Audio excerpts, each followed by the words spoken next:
खाई के परैला ना देखवला लड्डुआ खाई के परैला ना देखवला ए गणेश त लड्डुआ खाई के परैला ना देखैला ए गणेश।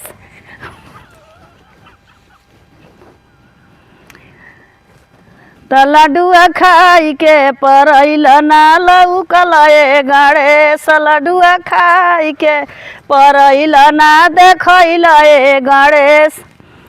अरे फुलवा में खोजनी कलिया में खोजनी नाही मिलल ए गणेश नाही मिलल ए गणेश लड्डुआ खाई के परैला ना देखवला ए गणेश लड्डुआ खाई के परैला ना लौकला ए गणेश।